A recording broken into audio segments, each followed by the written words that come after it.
Sahabat cerita, kali ini saya akan menceritakan sebuah kisah tentang misteri melanggar pantangan di waktu maghrib. Janin wanita ini hilang dalam semalam. Percaya nggak percaya, tapi ini benar terjadi.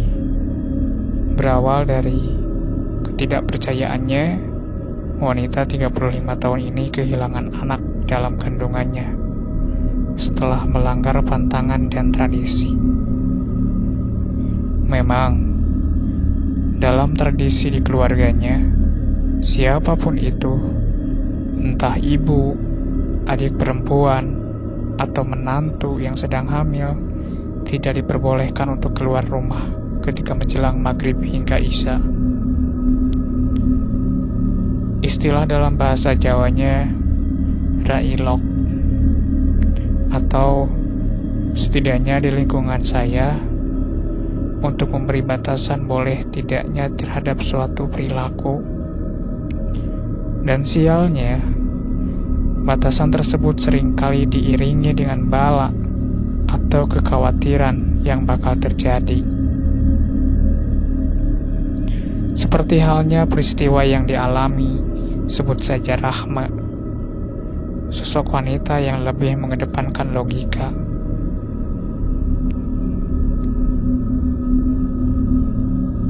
Ibu ini cuma ngegetin kamu, Duk.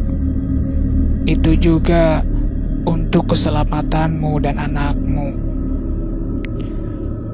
Dengan suara lembut, Bu Siti mencoba memberi pengertian pada Rahma, anak perempuan satu-satunya yang sedang hamil.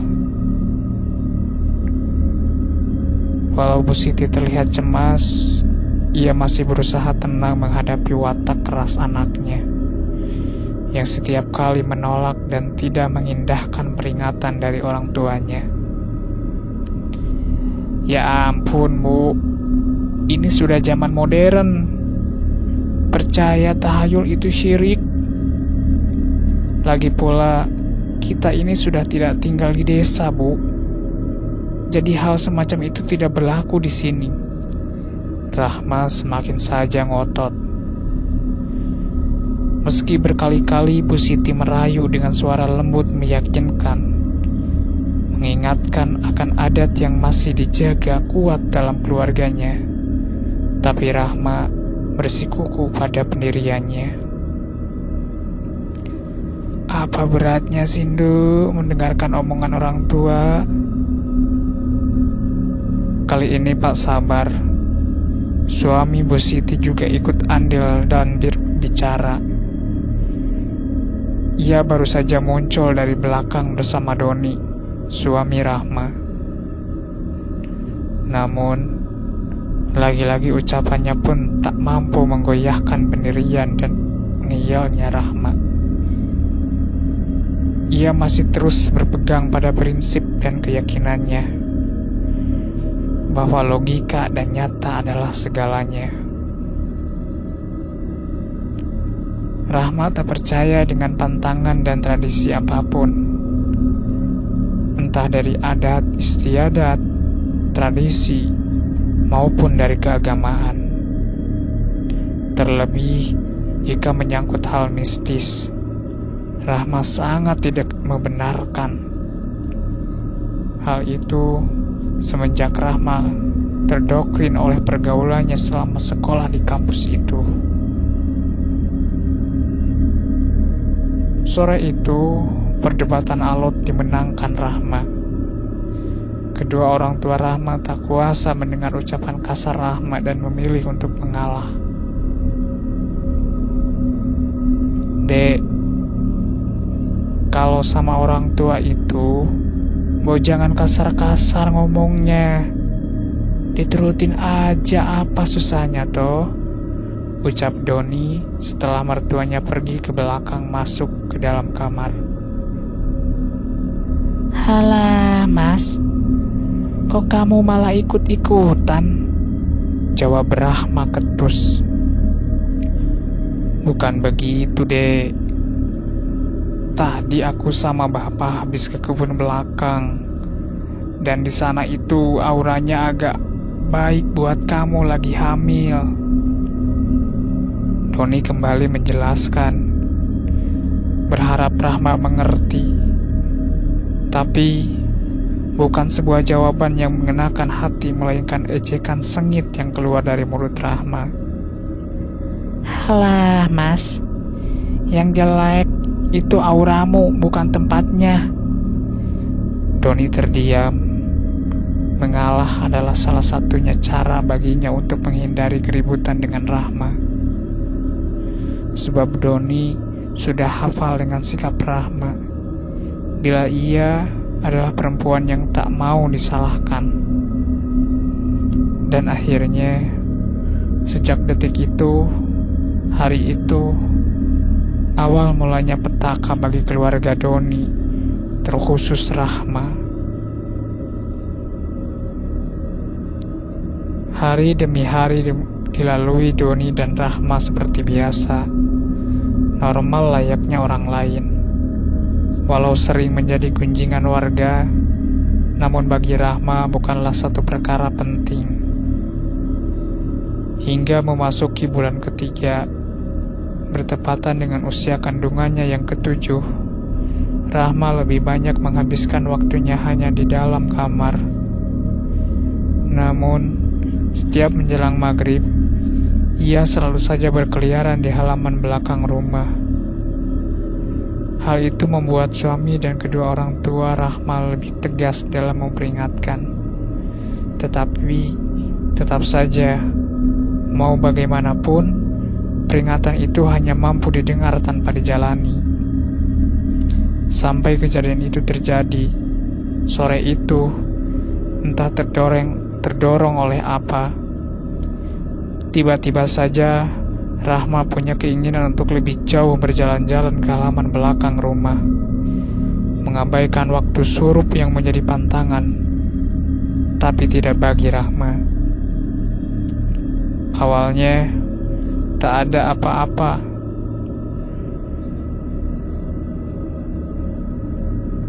Tidak apa-apa pun tidak ia sampai di perkarangan belakang paling ujung. Hanya hamparan pohon bambu dan kebun jati milik warga. Sesekali Rahma bersiul, bernyanyi lirih untuk mengiringi langkahnya. Kemudian, satu sosok lelaki tua muncul dari pekarangan kebun jati menghampiri dirinya. Lelaki itu tampak heran ketika melihat Rahma berani berjalan sendirian di waktu maghrib begini. Apalagi dengan kondisi perut membuncit. Kok berani sekali, Nduk, kami berjalan di sini di waktu maghrib? Rahma tak menjawab. Ia hanya diam sambil menatap sinis lelaki tua yang ada di depannya. Tempat ini gak baik, Nduk, buat calon anakmu. Ini juga sudah mau maghrib. Railok, sebaiknya kamu lekas masuk rumah daripada nanti ada kejadian yang tidak kamu inginkan. Gak baik apanya, Mbah? Jelas-jelas suasananya enak gini kok. Suka-suka saya, Mbah, mau jalan-jalan kemanapun. Tercengang lelaki tua itu mendengar ucapan Rahma. Tak menduga kalau wanita di depannya ini begitu enteng bicara, seolah tak mempercayainya dengan pantangan. Jangan menyepelekan, Nduk. Kalau sampai terjadi malapetaka, jangan salahkan orang lain. Lelaki tua itu masih berusaha sabar untuk mengingatkan kembali. Tapi sayang, tanggapan Rahma tidak berubah. Ia tetap mencibir dan tak percaya tentang semua ucapan Mbah Kardi, lelaki yang disepuhkan di kampungnya. Tapi tak lama, Rahma berlalu dengan gumaman tak jelas. Melangkah pelan menuju pekarangan rumahnya dan masuk ke dalam rumah. Bocah sekarang tidak punya adab. Larangan apapun berani dilanggar, gumam Mbah Kardi. Hingga malam menjelang, ketika Rahma sedang merebahkan tubuhnya di ranjang, hal mengejutkan terjadi. Tiba-tiba Rahma mengenjang hebat sambil memenggangi perut buncitnya. Hal itu membuat suami dan kedua orang tuanya panik dan cemas. "Mas Doni, tolong panggilkan Mbak Kardi cepat." Pak Sabar terlihat panik. "Ji, Pak," jawab Doni tak kalah panik. Sementara Bu Siti yang duduk di samping Rahma masih terus berusaha mencoba menyadarkan Rahma. Bu Siti terus-terusan melantunkan ayat-ayat Al-Quran. Namun tetap saja Rahma masih saja mengenjang. Sesekali Rahma meraung dan berteriak meminta tolong, seakan menahan rasa sakit. Tak lama, Doni muncul bersama Mbah Kardi. Dan ketika Mbah Kardi memeriksa keadaan Rahma, begitu terkejutnya beliau. Apa yang ia lihat tak sepatutnya terjadi jika Rahma mau menurut. Sebenarnya yang dilihat oleh Mbah Kardi adalah sosok ular, namun perbedaan manusia sedang melilit perut Rahma.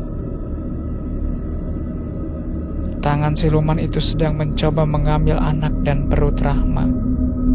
Di samping itu, Mbah Kardi yang sudah berusaha keras melawan, tak mampu menahan rasa nyeri di dadanya. Mbah Kardi terpental sebelum mengeluarkan darah segar dari mulutnya.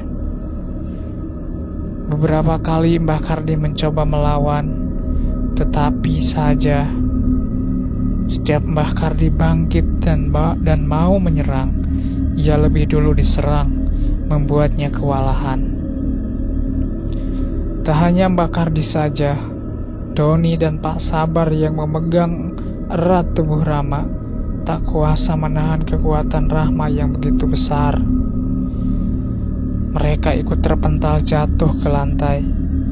Begitupun dengan Bu Siti. Ia sudah berusaha berdoa, tapi hasilnya sia-sia. Doni tak kuat, tak mampu melihat kenyataan istrinya terkapar tanpa nyawa dan dalam keadaan mengenaskan. Matanya melotot ke atas. Mulutnya ternganga lebar, seperti merasakan ketakutan dan sakit teramat sangat. Sebelum ajal datang menjemput. Malam itu juga suasana kampung geger dengan berita kematian Rahma dan anak dalam kandungannya, di mana kejadian itu menjadi peringatan untuk semua warga kampung. Jika petaka menjelang maghrib menjadi cerita yang mengerikan. Semoga dari peristiwa ini bisa kita ambil hikmahnya. Kalau sudah waktunya maghrib, alangkah baiknya untuk berhenti melakukan aktivitas dan segera mengambil air wudhu dan sholat. Akan lebih bermanfaat untuk kita dan semuanya. Sekian, sampai bertemu di cerita selanjutnya.